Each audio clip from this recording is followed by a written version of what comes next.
Fokus kita adalah bagaimana supaya kita menekan pemerintah. Kalau Anda menegakkan hukum, tegakkanlah yang benar. Maka dalam waktu dekat kita juga ya dari Galarwa di Medan akan melaporkan Julius ini. Ini kan delik aduan. Nah, kita ada bukti nggak? Ada bukti-bukti daripada si Julius ini juga melakukan penistaan agama.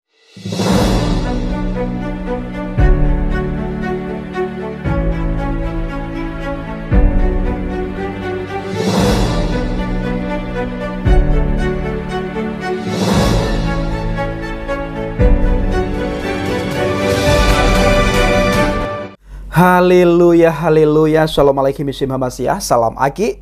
Aku kabarkan Injil keselamatan. Bapak Ibu Kasih Tuhan, ketemu lagi dengan saya Evangelis Afraham Effendi Usman.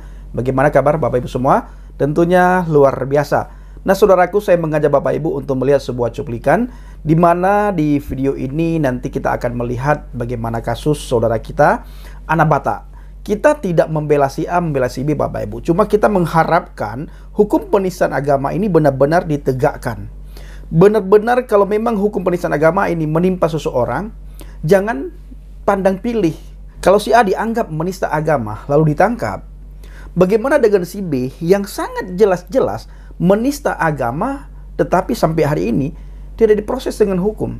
Sudah dilaporkan tapi hukum belum menyentuhnya. Ini ada apa? Nah, oleh karena itu Bapak Ibu, saya mengajak saudara semua untuk melihat cuplikan video berikut ini.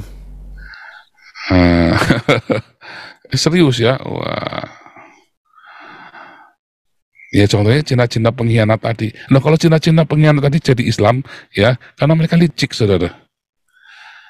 Mereka tuh karena sudah bangkrut, terus mereka jadi Islam supaya dapat jalan, supaya dikasih kemudahan-kemudahan, kasih fasilitas. Ya kayak Julius Setia tadi kan orang bangkrut itu kan, kayak siapa Hani Christian segala macam itu kan orang sudah bangkrut. Stephen Indra terus jadi Islam, dikasih fasilitas, dibayarin, dikasih uang. Nah terus Julius Setiadi itu kan terus sumbang ya, nyumbang ke rekening saya ya. Cari duitnya memang dari situ dia, ya kan. Nah kalau saya cari duitnya bukan dari YouTube saudara. Semua yang masuk ke Damaris nggak ada serupiah pun. Semua yang ke Galarua nggak ada serupiah pun masuk ke rekening saya. Nggak boleh, haram jadah. Ya, saya adalah fundraiser, tapi saya nggak boleh dari uang dari situ. Nggak boleh saudara. Ya saya dari mengajar. Saya kan punya sekolah teologi sendiri. Saya kan mengajar saudara, kerja. Ya kan, uang saya dari situ. Ya. Bukan dari saya minta-minta sumbangan kayak Hani Christian, kayak Julius ini. Ya, hina sekali. Enggak ya. Bahkan kalau kita ngumpulin uang di sini pun buat Apolinar Darmawan, buat KC dulu. Saya minta-minta uang buat saya pribadi nggak pernah. Kenapa? Karena Tuhan saya itu hidup. Tuhan saya itu maha kaya, dia cukupi kehidupan saya. Ya, saya memang kalau bilang, saya ini kalau di Eropa ini termasuk miskin, tetap, ya kan? Apa kita tiap hari kita di sini kita kumpulkan ya, diaken kita, ya kan, kasih makan orang itu kan namanya memperkaya banyak orang, saudara. Walaupun bukan duitnya saya, tetapi kan saya mengkoordinasi kan. Nah balik lagi anak Batak ini ya, kalau pemerintahnya waras ya, kalau pemerintah waras harusnya nggak perlu dipenjara. Karena itu bukan penistaan yang diomong sama anak Batak, apapun itu bukan penistaan. Ya, itu adalah sebuah bentuk kritik, bentuk jawaban kepada si Julius Setiadi. Kalau anak Batak di penjara, menurut pemerintah Batak, si Julius Setiadi ini ya juga harus masuk penjara. Nah, kalau Julius Setiadi nggak masuk penjara, aneh. Ya disitulah sebenarnya makanya kita tidak perlu mempertahankan NKRI. Anda mau paksa-paksa negara kesatuan, sementara Anda terus dipersekusi terus. Anda mau bersatu? Goblok, ya. Saya emang nggak mau, saudara. Saya nggak mau. Kalau Anda mau ya terserah. Goblok ya kan. Anda takut terus sama orang Islam. Ya itulah. Setelah saya sering keluar negeri, saya baru nyadar kalau goblok kalian orang-orang di Indonesia. Ya, oh Pak, kok nyuruh malah pecah-pecah negaranya? Iya, karena kalian diislamkan dengan paksa. Gitu loh. Jadi buat apa kalian bersatu? Diislamkan dengan politik, dengan ekonomi, buat apa kalian bersatu? Gunanya apa kalian mau coba? Kalian dapat untung apa orang Manado dari Indonesia coba? Kalian orang-orang di Papua dapat untung apa dari Indonesia? Tetapi kalau Pancasila itu ditegakkan di muka bumi Indonesia, kalian harus bersatu. Karena kalian akan menang perang lawan Australia nanti. Sekarang kalau perang sama Australia, tak jamin kalah. Taruhan air saya, saudara. Kalian perang sama Australia, tak jamin kalah. Tak jamin, saudara, kalau sekarang kalian perang ini. Ya, jamin kalah, nggak akan menang kamu. Oh, kamu mau perang sama Australia gimana? Jumlah penduduknya cuma 20 juta loh Australia loh. Kalian 270 juta. Nggak akan menang kalian sama Australia. Perang. Nggak akan menang. Ya, pusing kalian. Mau menang dari mana? Lihat ya nih, begitu Papua Nugini minta tolong Australia nih. Split. Papua Irian Jaya itu ya. ULMWP atau minta tolong ke Rusia. Selesai, kelar. Ya, kelar saudara. Kalau nggak ada Papua, kere Indonesia. Karena 60% penghasilannya dari Papua. Kemarin kita hitung berapa Papua ya? 40 atau 60%, saya lupa kemarin kita hitung sama-sama ya. 40 atau 60% penghasilan Indonesia itu dari Papua, saudara. Ngeri kan? Sekarang pemerintah coba pikir ya, itu anak Batak kalian urusin begitu rupa. Itu cuma supir angkot, ya.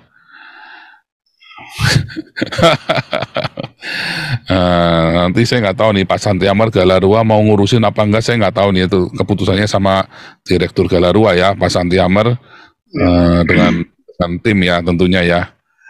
Ya Pak Santi Amar, lanjut Pak. Ya, jadi terima kasih Pastor, selamat malam teman-teman di Indonesia. Kita, kalau saya melihat ini ya, isunya ini bukan isu daya fakta gitu, kejadian yang begini ini selalu berulang. Tetapi saya cerita dulu, saya dapat informasi dari Medan, karena saya tetap komunikasi. Jadi ceritanya, Rudi Simamora ini, ya dia seorang sopir, dia diprovokasi oleh Julius ini Setiadi. Diprovokasi artinya dihina lah. Kristen, kata-kata itu. Kristen, masa kamu pakai celana aja begitu lusuh, jorok, kelihatan yang tidak sopan harus kelihatan gitu kan. Nah, jadi namanya orang jalanan. Siapa ini si Mamora ini. Nah, mungkin juga Mamora ini ikut mengikutnya pelajaran Bible, cuma belum mendalam lah pengetahuannya. Jadi lebih didominasi oleh emosional. Ya maklum kita orang jalanan kan, orang jalanan itu kan gampang tersinggung. Nah, Julius ini provokasi, ya dia provokasi bukan pribadinya itu, kata-kata Kristen itu.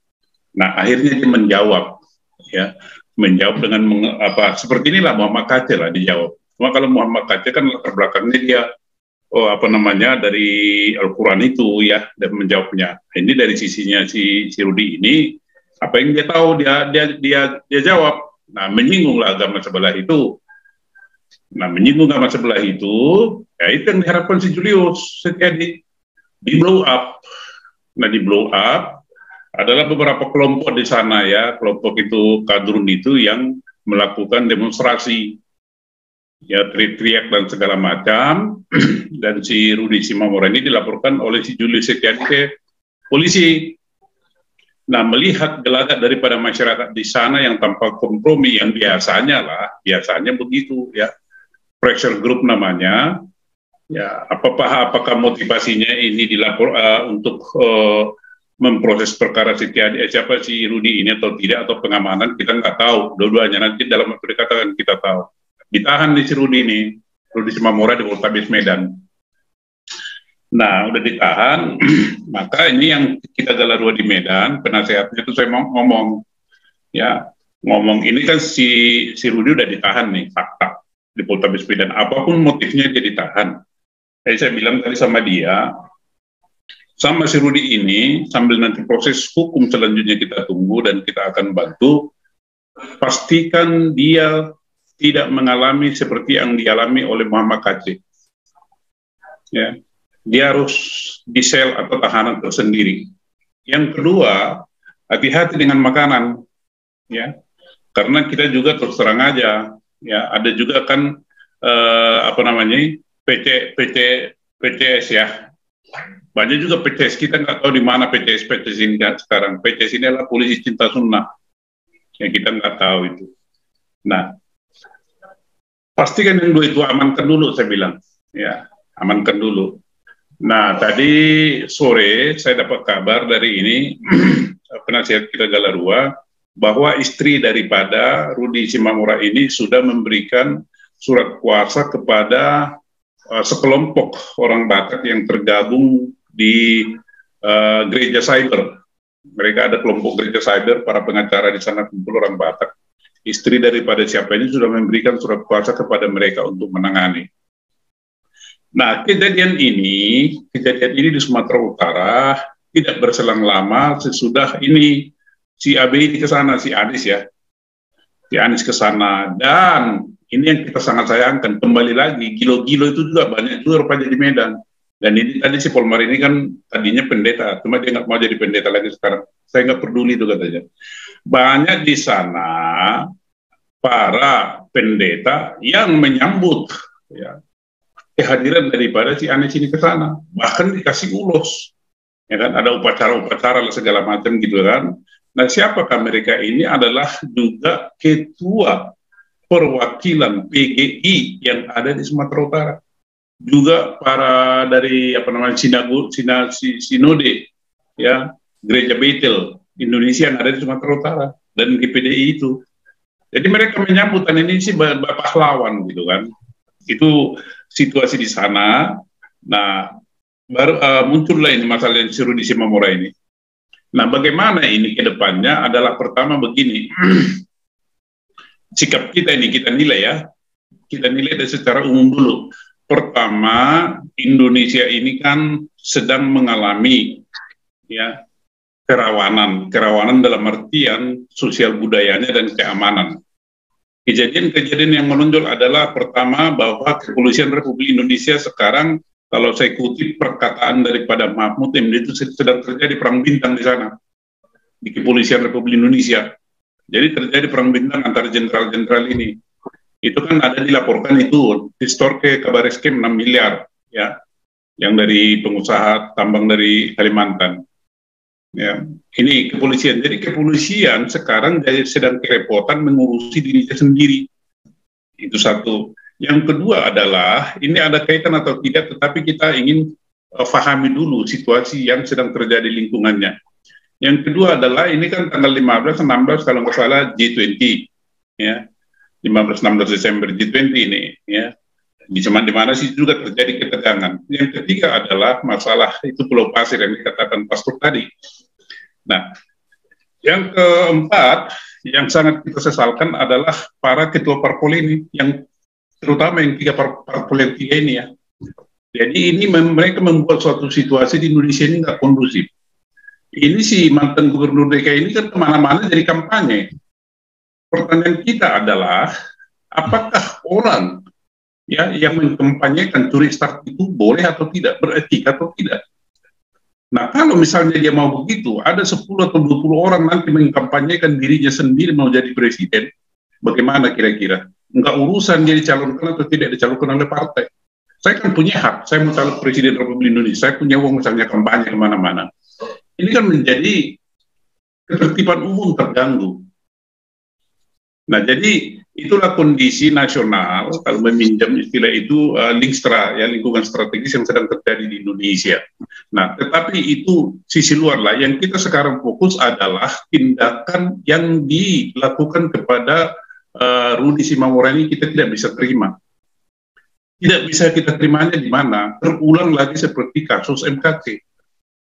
Ya, mereka ini kan tidak peduli sama dengan junjungannya, mereka itu tidak peduli, sikat aja. Mereka juga tidak peduli, sikat aja. Pokoknya nggak urusan dia tuh gelandangan atau apa, kalau misalnya menista agama, lapor.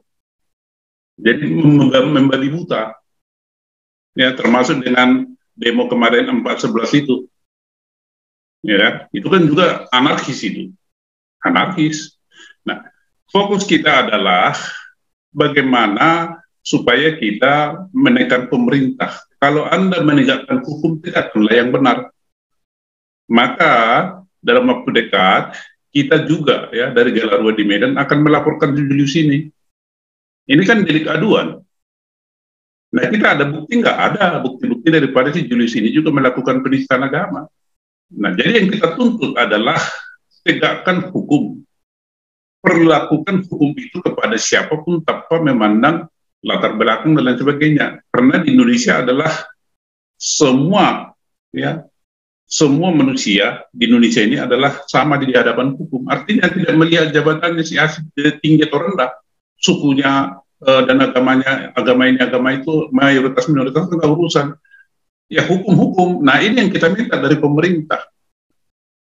Anda harus berlaku adil gitu. Anda harus berlaku adil. Tidak boleh karena desakan daripada sekelompok manusia-manusia yang merasa dirinya hebat terus hukum dibelok-belokkan. Nah, dalam hal ini kita tidak melihat si Rudi itu siapa, tidak melihat Julius itu siapa. Yang kita lihat adalah perbuatan, tindakan hukumnya itu. Juga polisi. Saya berharap ya, kalau saya tanya tadi itu dari mereka itu kenapa ditahan? Faktor keamanan. Ya, kalau misalnya Rudi ini masih tinggal di rumahnya sendiri, ya bisa ya membahayakan keselamatannya. Siapa yang menjamin? Nah, kalau memang demikian di kantor polisi, ya ada baiknya. Tetapi kalau nanti dilanjutkan dengan proses, ya dengan delik aduan penistaan agama, ini kita nggak bisa terima. Maka saya bilang sama teman-teman Galarua di Medan, itu segera laporkan ya, si Julius Setiadi, bukti-buktinya, videonya udah saya kirim. Ya, dia melakukan penistaan itu udah saya kirim. Dan itu saya pikir udah cukup untuk polisi. Laporkan aja, adukan. Supaya memberikan pelajaran gitu loh. Jadi kesimpulannya, Rudi ini terprovokasi emosional menanggapi itu, sehingga terucap kata-kata yang menurut Undang-Undang Penistaan Agama itu dia kena. Ini pelajaran bagi kita, ya terutama yang di Indonesia, kalau yang di luar negeri sih bebas-bebas aja ya. Untuk lebih hati-hati memilih kata-kata, bukan karena kita takut, ya, memilih kata-kata di dalam merespon provokasi mereka, karena tujuan mereka adalah membuat kita marah sehingga kita lengah, keluarlah itu ucapan, kemudian kita dituduh melakukan penistaan agama. Jadi teman-teman yang kita lakukan dengan Sumatera Utara juga malam ini mereka bergerak. Nah, yang kedua adalah bahwa sedang dilakukan mediasi antara siapa dengan siapa, mediasi oleh keluarga atau marga, kan kita ada perkumpulan marga itu, oleh marga-marga Simamora yang sebelah, ya yang saya sejalan dengan mereka, saya lihat mereka melakukan mediasi. Nah, mediasi ini dilakukan oleh karena dia itu sesama marga Simamora, walaupun berbeda aliran. Nah, ya, saya belum tahu ini nanti hasilnya bagaimana di mediasi supaya jangan sampai ke peradilan umum lah, ya masalah ini bisa diselesaikan. Tetapi kalau ini tidak bisa diselesaikan, maka ini ada unsur politisnya. Unsur politisnya adalah untuk memancing kemarahan daripada orang Batak, ya kan? Nah, memancing kemarahan orang Batak. Kepada siapa sasarannya orang Batak itu marah? Tentu kepada pemerintah. Kalau orang Batak marah misalnya kepada negara ini, kan kita bisa bayangkan apa yang terjadi. Jadi beginilah yang sedang terjadi di sana. Pertama, kita kalau skenario-nya mereka itu untuk membuat orang Batak marah semuanya, ya itu sangat tidak mungkin lah, ya. Kecuali nanti kalau mereka habis si Rudi, ada lagi yang lain, ada habis itu, ada lagi yang lain, nah, itu lain ceritanya. Nah, jadi kita ini orang-orang Batak menyikapinya begitu artinya masih mengamati situasi. Cuma yang kita sayangkan para pendeta yang di sana ini yang memberi ulos kepada si kawan kita ini kan, bukan kawan kita, si calon ini. Jadi memang sengaja dipecah belah orang Batak itu. Sedang dipecah belah. Kita khawatir jangan sampai terulang lagi tahun 1816 itu. Jadi begitu Pak Pastor perkembangan terakhir di sana, tetapi saya tetap monitor ini sampai sekarang. Saya tadi minta orang yang menangani itu, orang Batak itu, orang kita Galarua itu, tampil di sini. di Zoom kita, cuma mungkin dia masih berurusan ke sana, ke Poltabes. Jadi Rudi ini Simamora ditahan di Poltabes Medan, ya, di Poltabes Medan. Tapi saya tekankan tadi sama dia, pastikan yang gue itu, dia ditahan di tempat tersendiri, tidak boleh campur. Yang kedua, makanan harus diperhatikan. Ya. Siapa yang jadi rutan di sana, kepala rutan di kepolisian itu dicatat, ya, kepala rutannya. Dan kalau orang di sana masuk tahanan harus dicek itu kesehatannya. Atau harus dicek begitu dia masuk harus dicek kesehatannya, itu siapa si Rudi, karena itu hak dia itu. Begitu dulu Pastor Paul yang bisa kita lakukan dalam upaya pertama mengamankan dia secara fisik, yang kedua adalah menunjukkan sikap kita bahwa kita tidak menerima dengan baik cara-cara daripada kelompok-kelompok tertentu ini. Yang ketiga juga polisi harus bertindak tegas. Ya, kalau itu keamanan daripada si itu, ya bolehlah. Tetapi kalau motifnya adalah karena delik aduan, ya itu nggak bisa terima itu. Kalau melindungi masyarakat itu kan adalah tugas dari kepolisian. Oke, begitu dulu teman-temannya, Pak Pastor Paul. Jadi kita bisa berdiskusi pada malam hari ini. Saya atau kita tidak bisa terima perlakuan diskriminatif. Itu aja. Jangan terulang Muhammad KC jilid kedua. Karena ini sudah fenomena ya. Nanti kita tidak tahu kapan dan di mana, pasti bisa terulang lagi nih. Karena mereka kan udah skenario kan. Ini kan sudah by design ini. Ya, sudah by design, mereka secara nasional by design. Nah, saudaraku, kita sudah melihat, dan saya pribadi Bapak Ibu selalu bersuara supaya hukum penistaan agama tidak saja menimpa kaum minoritas, tetapi siapa saja dia, agama apapun dia, yang tersandung dengan hukum penistaan agama, yang diterpa dengan hukum penistaan agama, cepat ditindak. Kalau kita perhatikan Bapak Ibu, pihak yang berwajib itu sangat cepat menangkap kaum minoritas. Tetapi bila ada di seberang dari kaum mayoritas yang mengganggu agama lain, mengganggu iman orang lain, menghina, mengolok-olok agama orang lain, sampai hari ini itu jarang sekali, bahkan hampir tidak pernah kita melihat ditangkap dengan hukum penistaan agama. Hanya Yahya Waloni, itu pun tidak sebanding bila dibandingkan dengan saudara kita Bapak Muhammad KC. Beginilah hukum di bangsa dan negara kita, khususnya tentang penerapan penistaan agama. Yang minoritas selalu kena dan tersandung dengan hukum penistaan agama. Sementara yang mayoritas, mereka bisa berpesta pora ketika melihat kaum minoritas diterpa dengan hukum penistaan agama dan ditangkap, dijebloskan ke penjara. Mereka yang mayoritas bertepuk tangan, mereka bersuka cita, bergembira, bersenang-senang, mereka mengucap syukur sambil berpesta pora karena hukum penistaan agama tidak bisa menyentuh mereka. Kiranya video singkat ini Bapak Ibu bisa membuat saudara kita berpikir bahwa hukum penistaan agama hanya berlaku ya, seolah-olah hanya berlaku bagi minoritas. Memang kenyataannya di lapangan begitulah kira-kira. Terima kasih.